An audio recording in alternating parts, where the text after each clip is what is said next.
स्वयं या किसी के भी भाग्य को, अपने परिवार के, मित्र के, स्वजन के, संबंधी के, रिश्तेदार के और शत्रु के भी, और ब्राह्मण का भी, और जो भी हो, उनके दुर्भाग्य को पढ़ करके आप उनके ऊपर अपना भाग्योदय उनका लिख सकें, वो आपको क्षमता प्राप्त हो जाए।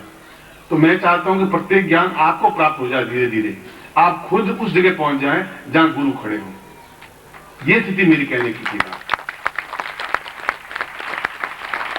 इसलिए इस समय जो मैं दीक्षा दे रहा हूं, ये दीक्षा उन लोगों के लिए भी जरूरी है जो रात्रिकालीन दीक्षा लेंगे, उनके लिए भी जरूरी है। इसलिए जरूरी है कि जब तक दुर्भाग्य की छाया मिटेगी नहीं, जो लिखा हुआ दुर्भाग्य है वो मिटेगा नहीं, तब तक सौभाग्य कैसे लिख पाएगा कोई आदमी। इस बात को मुझे स्पष्ट करना चाहिए था। मैं ऐसा समझा कि शायद आप स्पष्ट कर पाए। आप में से कुछ मर्यादावश मेरे पास नहीं पूछ पाए, और कुछ लोगों ने आके पूछा कि गुरुदेव इन दोनों फिर अंतर क्या रहा, क्या अंतर है रात्रिकालीन में जो इतना महत्वपूर्ण ग्रैंड टाइम होगा, और इसमें भाग्योदय में क्या अंतर है। ये इंडिविजुअल है, व्यक्तिगत है, केवल आपका ही है। उसमें आपको ही पूरा अधिकार दे दिया जाता है, उसमें फिर गुरु की उसको आवश्यकता रहती नहीं। ये बहुत बड़ी उपलब्धि है।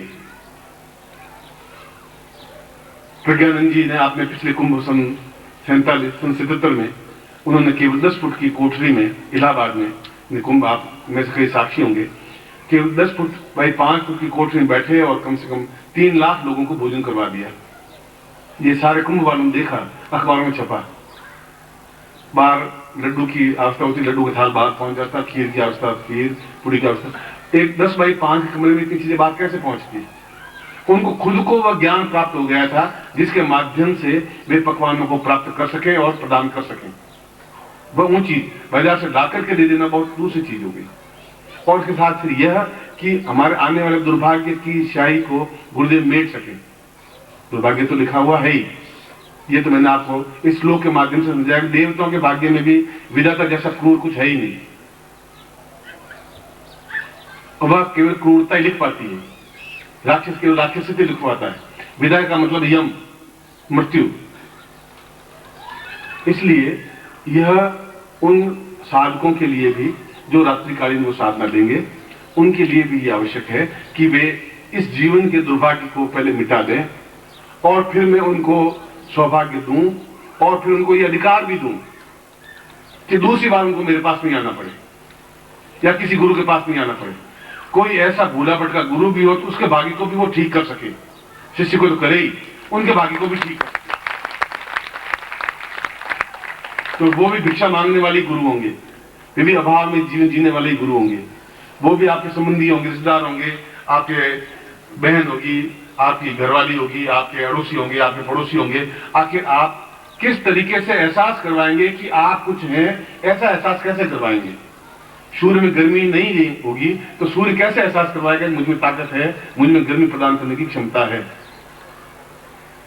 उस धीरे धीरे प्रत्येक शिविर में एक एक चीज आपको देने की क्रिया प्रारंभ होने जा रही है इस शिविर से, कि आपको ही वह पूरा अधिकार, आपको ही वह पूरा ज्ञान, आपको ही पूरी चेतना, आपके शरीर में समेत आप खुद दूसरों का भाग्य लेखन कर सकें।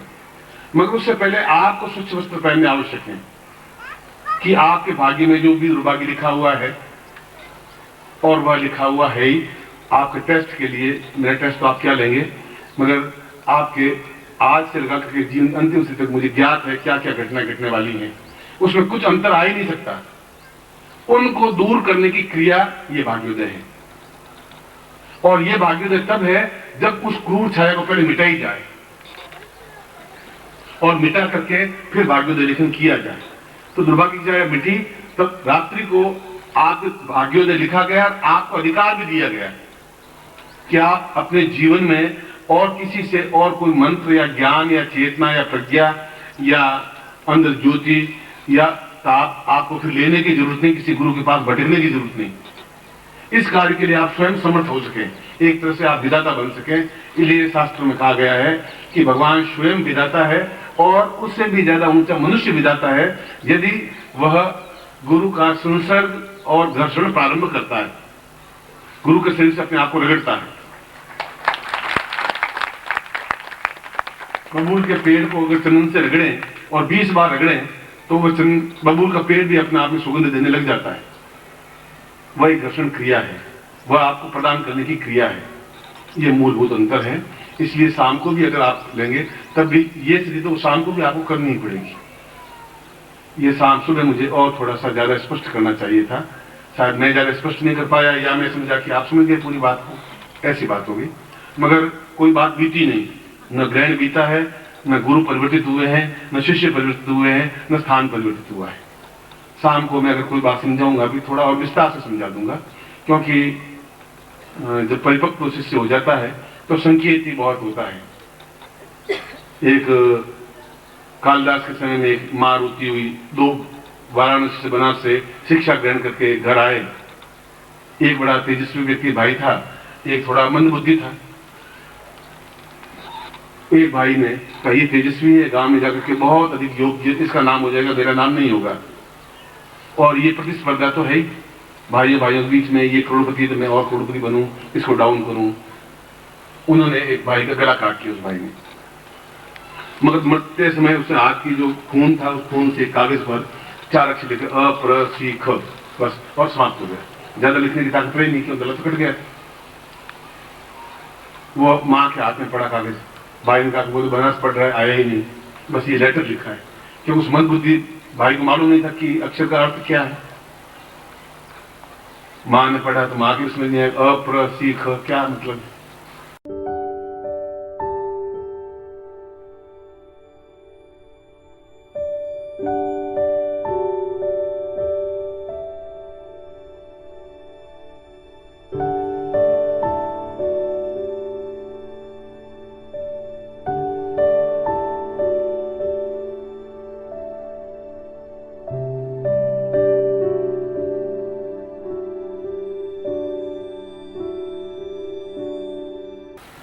वह कालिदास के पास पहुंची तो उसमें विद्वान वही था, और वह लड़का भी विद्वान था कि मैंने संकेत को समझा दिया है, आप समझ जाएंगे, जो विद्वान होगा वो समझ जाएगा।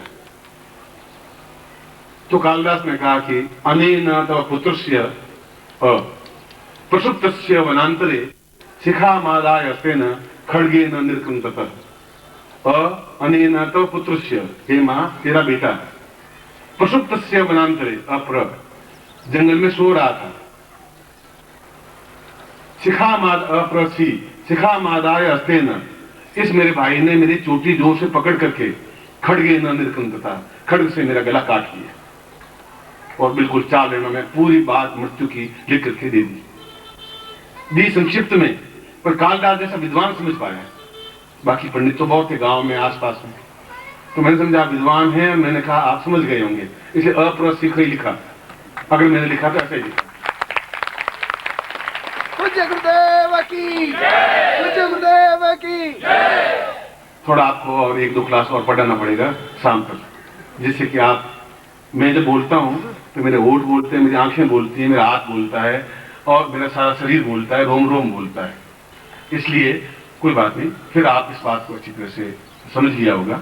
इसलिए इंडिविजुअल भाग्योदय अपने आप में बहुत महत्वपूर्ण है, मगर आप खुद विधाता सा बने, और व्यक्ति विधाता बनता है, भगवान शिव बनते हैं। शंकराचार्य को भगवान शिव का अवतार कहा गया, शिव कहा गया।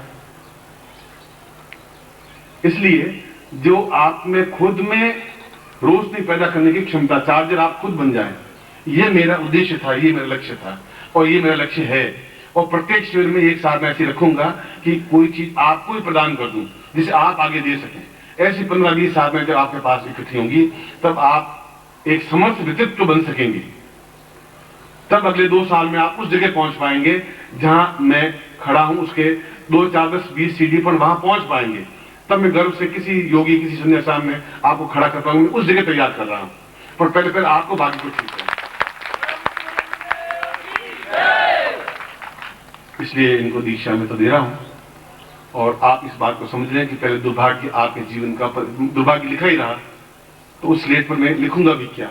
कोरे कागज पर लिखा जा सकता है, भरी हुई स्लेट पर कुछ भी नहीं लिखा जाएगा, और लिखा जाएगा तो पढ़ा नहीं जाएगा। अगर मैं लिखूंगा भी तो वह अपने आप में अपठनीय होगा। इसलिए उस काली छाया को मिटाते हुए, और वह आपके हाथ में दे दी जाए, उसमें आप भी ले सकते हैं, आप भी ले सकते हैं, आप में से जो चाहे वो ले सकता है। मैं तो वह ज्ञान आपको दूंगा ही उस समय जिन्होंने 5 सदस्य बनाए, इसलिए नहीं कि उन्होंने 5 में से इसलिए बहुत महान कार्य कर दिया। इसलिए कि उन्होंने त्याग वृत्ति अपनाई, बस इतनी सी बात। उससे मुझे कोई बेनिफिट या लाभ आने तो मैं सोचता ही नहीं, न मेरे जीवन में ये तथ्य रहा। अगर लाभ ही तथ्य होता तो फिर मैं सन्यासी बनता ही नहीं, और लाभ ही होता तो फिर मैं मतलब रेशम की तंबरी पहनता, ये छोटे से सूती कपड़े पहनता ही नहीं। लाभ और हानि तो बंदिए सोचते हैं।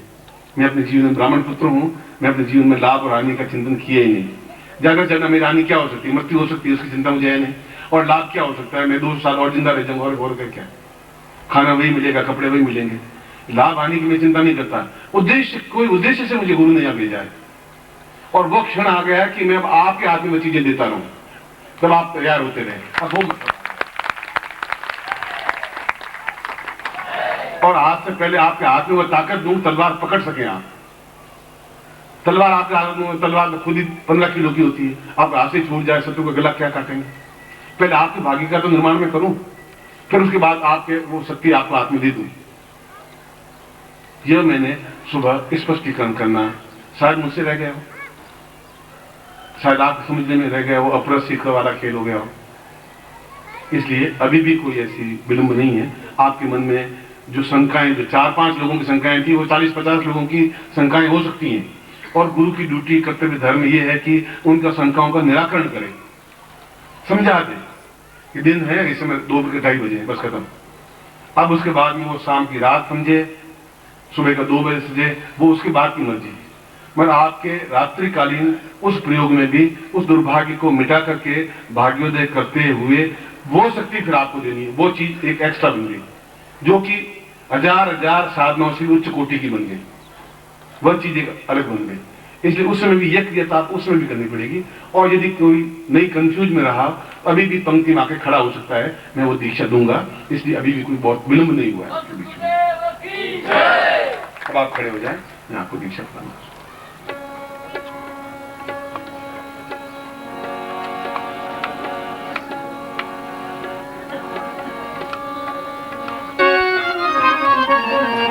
मेरे प्रभु ने शिविर में आने से पहले मेरे हृदय में प्रेरणा दी। ये शब्द मेरे प्रभु के हैं, स्वर भी उन्हीं के हैं, गा भी वही रहे। सिद्धाश्रम ले जाऊंगा, सिद्धाश्रम ले जाऊंगा, जरा वक्त तो आने दो, जरा वक्त तो आने दो।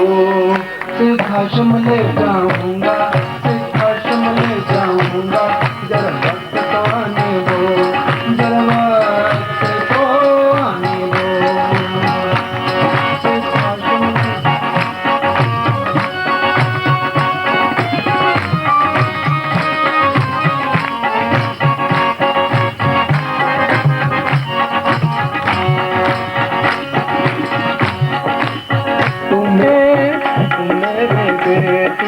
बेटे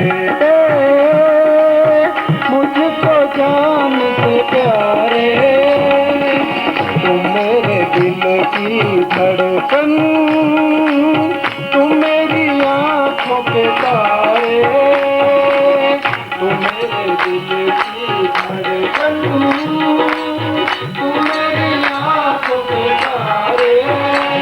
तुमको मैं पलकों पर, तुमको मैं पलकों पर अपनी बिठाऊंगा, लाड़ लगाऊंगा, जगत को आने दो, जगत को आने दो। सिद्धाश्रम ले जाऊंगा, सिद्धाश्रम ले जाऊंगा, जगत को आने दो, जगत को आने दो।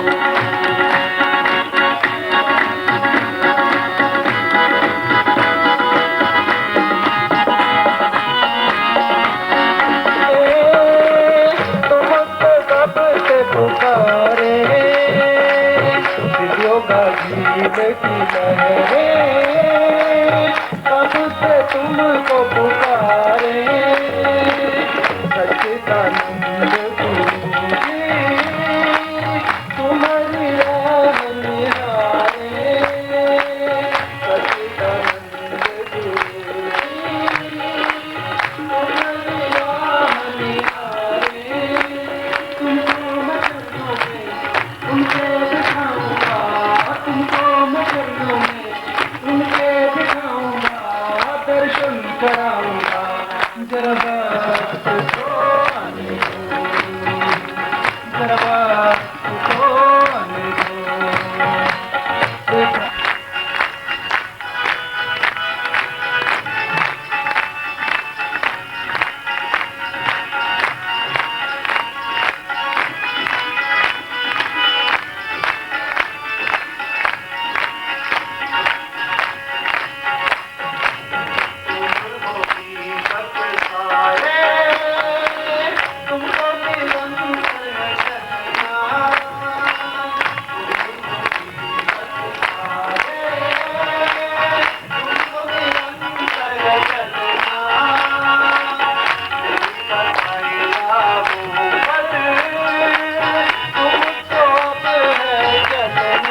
आश्रम ले जाऊंगा सर्वत्र तो अनुभव सर्वत्र तो अनुभव सर्वत्र तो